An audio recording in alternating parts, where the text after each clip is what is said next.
Sure, we've got combo letters like Ash and Ethel, but I feel like we could get way more creative with it. For example, we all know how America thinks it's the main character, right? Well, with this combined US letter, it allows them to have the main character energy they think they deserve. An entire letter symbolizing this segment of the world. Oh, America, it really all is about you, isn't it? But joking aside, it is actually multifunctional. As you can see, I've sliced right through the wall of the U, so now the bottom of the S connects smoothly to it. And since the letter S works very well as a slide, the U now acts as a splash pool to catch you in as you fly out of the S. The way you pronounce this one is, funnily enough, spsh, as that's the sound you make when you splash in the water.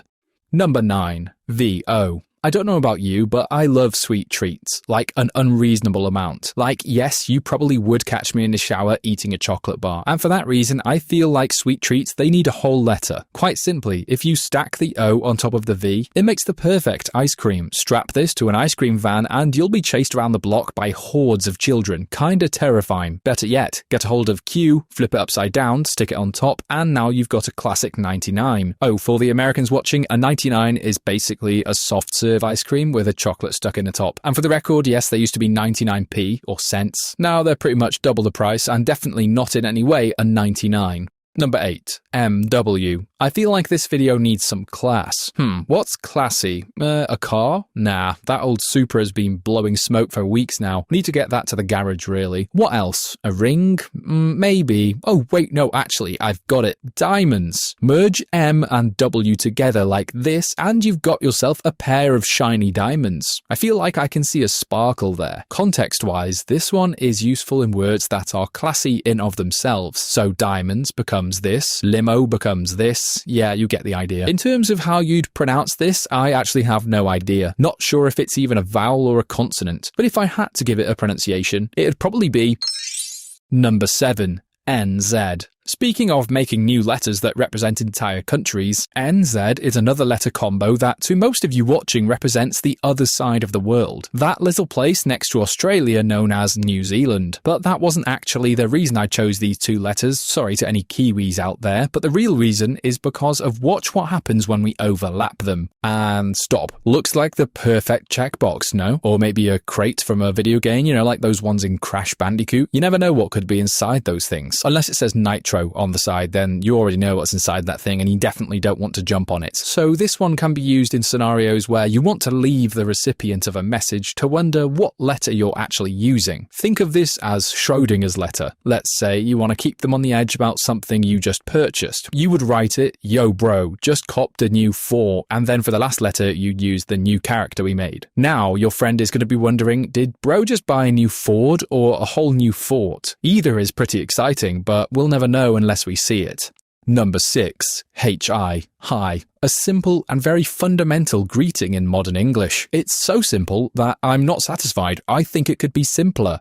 Is that a word? Is simpler? Or is it more simple? No, I don't know. But anyway, this combo offers a very similar scenario to NZ when merged. As you can see, once again, we're given a square outer border, although this time the inner crossbeams are perpendicular to the walls rather than diagonal. So now it looks like a medic symbol. Think of how useful this could be in FPS games like COD. When you've been shot and you're injured down on the ground, you could just spam this symbol in the chat. Sure, you might get kicked out for being annoying, but I'm sure it'll catch on. Number 5, JK. JK, and you might think you know where I'm going with this. No, it's not JK Rowling. But when you make a joke that was 100% intended as a joke, but the person you're aiming it at takes it extremely personally and gets so offended that they start ignoring you? That's definitely not what happened to me very recently. But if it were to happen, wouldn't it be handy if there was a quick fire way just to ensure that the person you're telling it to knows it's just a joke? That's where this new and improved version of JK comes in. It kind of looks like J to the power of K, but it just looked cooler to connect them that way. It's really not that deep. Anyway, when you're telling a joke that you think might be a bit risque, just tell the joke as usual and then at the end say juk, as this is how you pronounce this symbol. This is how the other person knows that you're using the just kidding quickfire combo letter and that you are indeed only kidding, and they don't need to go home upset and start rumours about you out of spite. Again, something that's definitely never happened to me. I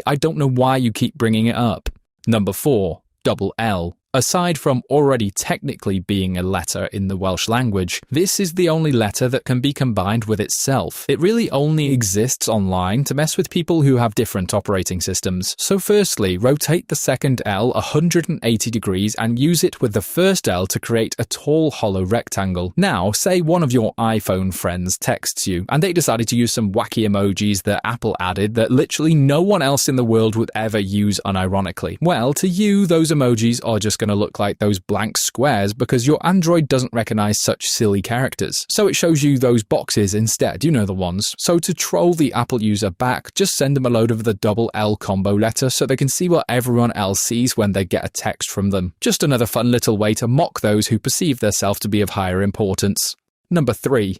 CT. For this one, we're going to actually get a bit crazy and rotate one of the letters. I know, absolute insanity. But if we do it like this, it kinda looks like a cool logo, maybe for a superhero organization. I can just see it now, this letter logo on one of their suits as they burst into the scene of an active bank robbery. Superhero Letterman, stopping crimes with his profound ability to recite the alphabet at them. And all the hostages are now dead. Good job. Okay, so maybe not a superhero logo, maybe something more simple. I've got it. These two letters look like T is jumping rope with the C, keeping the T in tip-top shape. Yeah, that's the best I can do. I mean, hey, it's better than a bunch of hostages that Letterman failed to save. And in terms of how you'd pronounce this, I have absolutely no idea. Look, it's hard enough coming up with reasons for why these new letters should even be made in the first place, alright? Get off my case. Number 2. EF. In your head, what does EF stand for? Electric fence? Entry forbidden? Executive function? Very creative, but sadly, all are wrong. You see, EF stands for elderly folk. That older generation that we often forget about. So what do elderly folk do when they're not falling for AI videos of Trump doing the floss? Well, it's obvious. They're just falling in general. That's right. Sadly, a lot of them just take up falling as a favourite hobby once they hit 70. And it's all the same in the alphabet world. Since E, in this instance, stands for elderly, the letter E constantly has trouble staying balanced, and day after day it trips over and breaks another new bone. So that's why I decided to combine it with F. As you can see, when rotated, the F makes a perfect Zimmer frame to support the walking, or shuffling, that E does. I mean, hey, you gotta be sure to hit that 10k step goal. Can't let old age stop you.